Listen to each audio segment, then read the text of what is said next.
Hoje o episódio é mais curtinho, tá bem?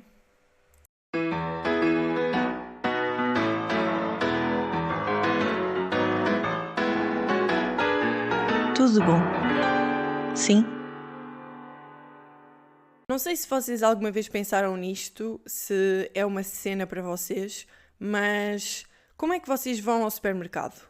Tipo, vocês vão só na mission buscar aquilo que querem, buscar a vossa lista de compras, ou vocês têm rituais específicos de ir ao supermercado? Porque eu tenho, e eu queria falar sobre isso, que é, quando eu vou ao supermercado, eu já saio do carro com os fones nos ouvidos, já escolhi a minha banda sonora. Por norma, no início do mês é assim uma banda sonora mais alegre, porque eu vou comprar tudo que me aparecer à frente. E no fim do mês eu já ponho assim uma música mais triste. Aquela Adele, se calhar. Porque já é um sentimento mais triste de comprar estritamente só aquilo que está na lista. Ou então até de fazer aquele exercício de eu se calhar não preciso disto assim este mês, se calhar consigo comprar no próximo. Isto é um bocado triste, mas é verdade. Entretanto, eu adoro ir com a música nos ouvidos, isso é que importa dizer, porque para mim, ir ao supermercado é tipo estar num videoclipe. Eu desligo completamente do que está à minha volta e só eu e as minhas decisões, a carne, o peixe, o fiambre, o queijo, os legumes, o alho, a cebola. Não há mais nada à minha volta. A Taylor lançou este álbum e eu ontem tive a experiência de ir ao supermercado com a banda sonora do The Life of a Showgirl. No caso, a música específica, não foi o álbum, porque eu estava sempre a pôr a música a começar de novo. Aquela música foi absolutamente perfeita para ir às compras, por isso recomendo, deixo-vos aqui a minha recomendação, se quiserem levem, se não quiserem não levem, e pronto. O que é que me aconteceu ontem também relacionado com a Taylor? Eu cheguei ao carro, liguei o rádio e estava a dar uma música da Taylor Swift, o que eu amo sempre que acontece. Estava a dar Delicate, que é do Reputation, e ainda por cima eu adoro essa música. E depois começou uma música da Bárbara. Não é a Bárbara Bandeira, é outra. Bárbara. Olha, não me lembro do apelido dela. É aquela que canta aquela música chamada Não Atendida. Olha, coitada, mas ela irrita-me tanto. Irrita-me muito a voz dela. Então mudei de rádio e por acaso fui para a Renascença e não é que estava a dar outra música da Taylor Swift, que agora não me lembro qual é que era. Fiquei super, hiper, mega feliz. Ainda por cima a minha viagem era pequena, portanto eu consegui ir do ponto A ao ponto B sempre a ouvir Taylor Swift na rádio, nem sequer foi por opção. Relacionado com as compras, lembram-se de no outro dia eu estar a falar sobre a Mercadona tirar sempre os produtos que mais gostamos, inclusive aquele papel higiênico acolchoado que eu amava, que eles vendiam lá. Fui ao Continente de propósito para ir buscar o meu papel higiênico preferido do momento, que demorei algum tempo até encontrar, e não é que não havia o meu papel higiênico. Pá, impressionante. Isto é de uma traição que não tem descrição possível. O que é que me tem surpreendido também nos últimos tempos é que está um calor do carago e eu vou às redes sociais e as influencers estão todas tipo casacos de camurça, botas, meias até ao joelho, tudo camurça, gabardines, casacos de cabedal, mas está tudo bem, vocês estão com frio, onde é que vocês vivem? Há aqui um microclima qualquer que é só específico para as influencers, é que eu não percebo, está bué da calor e já está tudo camurça, eu percebo, são as trends do outono, mas tipo, ainda não está outono, parem com isso, estão-me a fazer impressão. Desculpem. Tal como na semana passada, não me posso enervar. E para fazer aqui um laço nos temas que gostei e que não gostei nos últimos dias, então não é que o segredo da Liliana foi revelado? As pessoas lá na casa descobriram, lá no Secret Story, descobriram que ela foi pedida em casamento na primeira gala e aquele cona daquele Fábio, que é o gajo que ela anda agora, que ela deixou o noivo para andar com ele, disse que foi a maior prova de amor que lhe fizeram, que era tipo uma razão para gostar ainda mais dela e para confiar ainda mais nela. Alô? Está tudo bem? Então esta pessoa entra na casa, noiva, com um relacionamento de 4 anos, passado 2 dias já está em cima deste gajo, claramente não é uma pessoa em condições nem de confiança e ele vê isto como uma prova de amor. Sou eu que estou errada? Sou eu? Enfim. Olhem, diferente se calhar de outras semanas, em que eu venho aqui com coisas se calhar um bocadinho mais alegres, eu hoje gostava de falar sobre o tema ansiedade. A minha última semana foi pautada por ansiedade, de um ponto de vista não muito saudável, acho que foi o culminar de muitas semanas más, e mais do que falar sobre a ansiedade num todo e de nós sermos pessoas ansiosas, eu gostava aqui de trazer o tema da ansiedade do ponto de vista mais relacional. Ou seja, óbvio que eu não sou especialista no assunto, mas acho que muitos de nós convivem com esta nova amiga, entre aspas, que nos acompanha para todo o lado. Eu até vi isto, acho, esta expressão foi utilizada pela Inês Aires Pereira naquela entrevista que ela fez para o Alta Definição e eu achei muito pertinente. E acho que nós temos todo um trabalho a ser feito para aprender a lidar com isso. Ou seja, não só as pessoas que têm ansiedade têm todo um trabalho a ser feito para aprender a lidar com a ansiedade, mas as pessoas que não são também têm um trabalho a ser feito para aprender a lidar com as pessoas com ansiedade. Eu sei que nem sempre é fácil, não é fácil nem para quem sente, nem para quem está de fora, e a ansiedade é mais uma daquelas coisas invisíveis, e como todos os problemas que não nos dão febre, não incham, não mancham, não têm gesso, não parecem tão graves ou não são tão fáceis de lidar, porque não têm uma solução específica, nem nenhum medicamento que se possa pôr, nem nenhuma pomada que se possa pôr, e por isso é muito mais difícil de lidar por vezes. As pessoas... Aqui o ponto não é... É ok não saber lidar com a ansiedade, mas também é muito válido começar a aprender-se, porque existe cada vez mais e esta necessidade de aprender a lidar acho que é cada vez mais urgente. Isto é um problema que está aqui, está no momento, está com muitas pessoas e cada vez mais. Atenção, muitas vezes as pessoas têm tendência a dizer: ai, não tens motivos para estar nervosa. Pois, às vezes é mesmo isso. Se houvesse motivos, se calhar chamava-se preocupação e não se chamava ansiedade. Há aqui uma coisa muito importante, é que este tipo de frases muitas vezes, se calhar até nem vêm das pessoas mais próximas, dos nossos amigos que já nos conhecem, que já percebem um bocadinho a nossa forma de ser.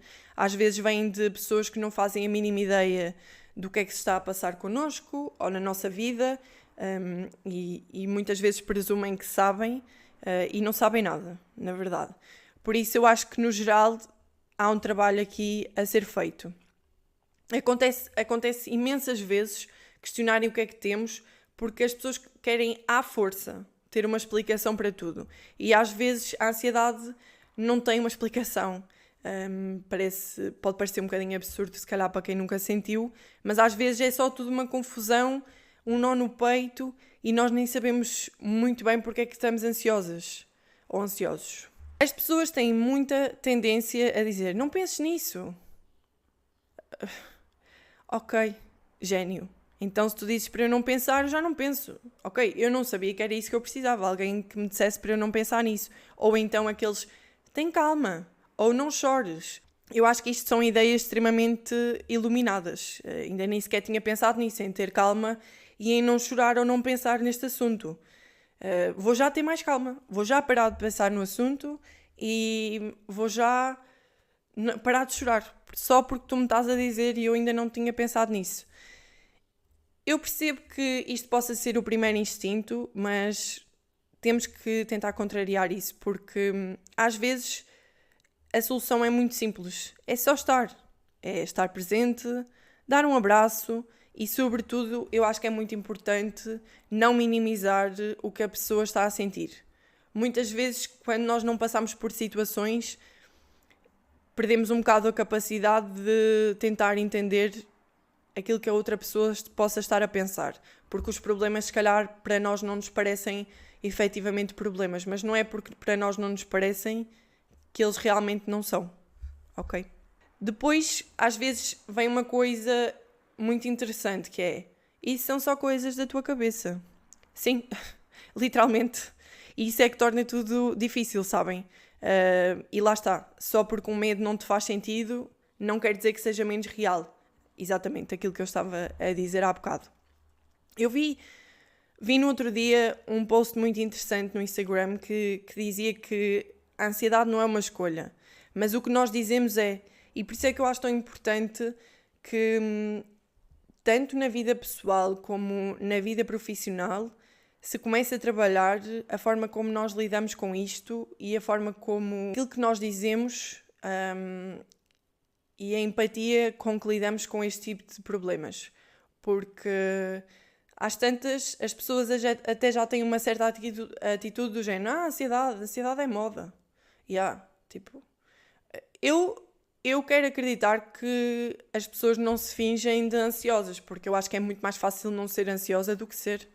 Tipo, quem me dera não ter ansiedade e estar sempre, tipo, na maior com tudo e não me preocupar, ser completamente unbothered e, tipo, estar sempre na maior. Quem me dera, tipo, me dizerem não chores e parar de chorar, ou não me preocupar, ou não acumular, ou não absorver os problemas das pessoas à volta e às vezes ir arrumando tudo para gavetas e gavetinhas e depois, quando dás conta, abriu-se o armário todo e vem tudo de uma vez e nem sabes bem para onde é que estás de virar. Quem me dera? Eu acho que quero acreditar sempre no melhor das pessoas. Sei que as pessoas, nem todas as pessoas têm as melhores intenções, mas acho mesmo que o mundo em que nós estamos a viver e as coisas por que estamos a passar, seja o facto de não conseguirmos atingir os objetivos que queremos porque não temos meios para tal, porque ainda não estamos nessa fase, sentirmos-nos pressionados, mesmo que as pessoas...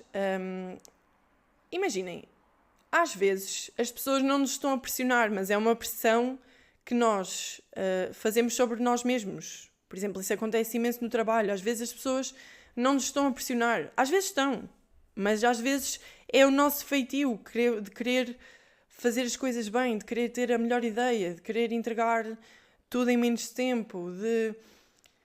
sei lá, às vezes é tanta coisa e às vezes é difícil nós deixarmos de colocar essa pressão. Sim, não coloques essa pressão sobre ti mesmo assim, mas como? Como? Porque não é uma escolha, sabem? E isso é muito difícil. E depois, às vezes, deixamos acumular e acontece que o nosso corpo dá o alerta, que é: olha lá, isto não está bem. Olha, rebenta-te aqui um derrame porque estás estressada, tens um herpes porque o teu sistema imunitário está em baixo. O stress influencia em tudo o nosso corpo, porque, lá está, é um problema que não se vê, mas quando se acumula tanto, começa a sair para fora. E quando já está nesse ponto, não é mesmo nada saudável. Nada saudável. E eu sei que a nossa profissão ou o nosso local de trabalho às vezes também são todo um tema neste aspecto, porque a cultura deste desempenho constante, o trabalhar sob pressão e nós romantizarmos, nós muitas vezes já romantizámos isso. Eu gosto de trabalhar sob pressão. Sim, muito fixe, muito fixe. A forma como as empresas estão organizadas para entregar resultados às vezes também gera muita ansiedade, muito stress e acaba por mexer muito com o nosso sistema nervoso. Eu acho que nos nossos locais de trabalho às vezes também falta empatia. Acho que nem toda a gente precisa de perceber o que é ansiedade, ou seja, não precisa de perceber na primeira pessoa, pode até nem ter ansiedade, mas acho que muitas pessoas precisam de aprender a não serem um gatilho ambulante um gatilho ambulante para gerar ansiedade nas outras pessoas e especialmente as pessoas que estão em cargos de liderança. Nem sempre têm de ser só racionais, às vezes também têm que ser humanos e aprender que as atitudes que têm não contribuem em nada para o bem-estar das equipas de que são parte. Honestamente, acho que é um problema. Eu acho que, atenção, acho que há um peso invisível em todas as profissões. Não é porque eu trabalho numa profissão mais criativa que é mais estressante e que dá mais ansiedade que outras profissões. Acho que eu só posso falar do meu caso, porque não conheço outros. Ou seja, só quero falar do meu caso porque é aquele que eu conheço, não quer dizer que não conheça outros, mas acho que as profissões criativas fazem com que a ansiedade e a criatividade andem de mão dada, porque criar coisas novas exige exposição, exige que nós às vezes nos exponhamos ao ridículo, a partilhar coisas que são parvas, mas que às vezes têm que ser partilhadas. Às vezes um brainstorming começa com ideias super parvas e depois chegamos à ideia boa, juntando muitas parvoices, chegamos a uma ideia boa. Mas este criar exige esta exposição e estarmos predispostos a isso, predispostos para o julgamento, para a incerteza, porque o facto de nós acharmos que uma ideia é muito fixe não quer dizer que essa ideia seja aceita. E acontece imensas vezes não estarmos alinhados com aquilo que se pretende, ou acharmos que esta ideia é brutal, mas depois o cliente questiona tudo, coloca problemas em tudo. E estas três coisas, a exposição, o julgamento e a incerteza, alimentam a ansiedade. Mas, paradoxalmente, são também o que alimenta as boas ideias. Então, é difícil. Também acho que nós não precisamos de ser terapeutas para lidarmos melhor com pessoas ansiosas. Muitas pessoas, tipo, tens ansiedade, vai para a terapia, certo? Terapia ajuda toda a gente. E atenção, pessoas desse lado que não estão a fazer terapia estão, às vezes, a contribuir para que nós tenhamos que fazer mais terapia, ok? Portanto, resolvam as vossas cenas. Basta nós sermos pessoas e termos a capacidade de nos colocarmos no lugar das outras, o que, parecendo muito simples, não é assim tanto. Para muitas pessoas, às vezes, parece complicado. Mesmo que nós nunca tenhamos tido um sentimento parecido, e ainda bem, nós nem todos temos as mesmas circunstâncias, como se diz no Secret Story. Às vezes, as pessoas no trabalho também presumem que todos os teus problemas são o trabalho, sendo que às vezes os teus problemas são o trabalho, que depois os problemas do trabalho dão a mão aos problemas da vida pessoal, às tuas ansiedades que já existem e com as quais tu vives, e depois tudo junto é um bolo excelente para dar merda. Portanto, é isso. Bem, que animador este episódio, não é? Ai. Está ali uma aranha. Daquelas grandes, daquelas bem finas, mas bem grandes, bem compridas, bem tudo. Como é que eu vou tirar aquilo dali? Ai, parece que ela está a olhar para mim. Odeio aranhas. Odeio bichos. Por acaso não falámos sobre isso naquele episódio de viver sozinha? Era uma coisa que podia muito bem ter falado, que é termos que matar os bichos nós mesmos. Tipo, é terrível. Não gosto nada desse tipo de independência. E olha, escusam de vir para aí, tipo, não se mata as aranhas, pega, mete num papel na rua. Não consigo. Já é um grande esforço matar. Quanto mais ainda pegar e ter que conviver com ela, tipo, a ir até à porta e mandá-la pela rua. Não. Pronto. Olhem, este episódio se calhar não foi aquele ideal. E é verdade que está um bocadinho mais curto do que aquilo que tenho trazido nos últimos tempos, mas também está tudo bem com isso, certo? Eu fiz aqui uma pausa na gravação e fui almoçar. E lembrei-me de vos recomendar uma coisa. A minha amiga Maria Inês fez um Instagram que se chama, penso eu, The Mindful Bites. E ela apresentou lá uma receita com pescada que eu experimentei fazer, só que adaptei um bocadinho. Mas, foi a receita dela que eu fiz. E eu vou-vos dar esta recomendação, que é uns medalhões, olha, Ai, que triste, a sério. Os medalhões de pescada, que a pescada às vezes não é muito interessante, refogam assim uma cebola, alho e depois metem a pescada e um bocadinho de vinho branco e depois temperam a gosto. Eu pus sal, pimenta, piripiri, pimenta caiena, alho em pó e isso. É isto. Pronto. Deixei fazer um bocadinho e depois acrescentei um bocadinho de água para fazer um bocadinho mais de molho. Depois acrescentei espinafres e deixei cozinhar um bocadinho os espinafres. Depois acrescentei natas de soja e ela colocou ketchup nas natas, mas eu, em vez de colocar ketchup nas natas, coloquei açafrão, muito açafrão para lá e servi com um bocadinho de arroz basmati. E olhem, muito bom, muito bom. Recomendo e é super fácil de fazer e muito, muito gostoso. Portanto, é isso. Por hoje é tudo. Foi um gosto estar aqui mais uma semana convosco. Espero que vocês estejam bem. Espero que não estejam com ansiedade. Se estiverem com ansiedade, saibam que está sempre alguém disponível para estar só com vocês. E se precisarem de mim, chamem. Não estou nas minhas melhores condições, mas chamem. E é isso. Continuem a partilhar o podcast, continuem a interagir com os conteúdos, comentem, sigam-me no Spotify e é isso. Fiz um post sobre este podcast no LinkedIn. Pois é, sou uma pessoa que oficialmente faz post no LinkedIn. Muito orgulho. O que é que falta dizer? Falta agradecer ao meu amigo Osvaldo por ter feito o meu jingle, como sempre. E por esta semana é tudo, malta. Um grande, grande, grande beijo e tudo bom. Sim?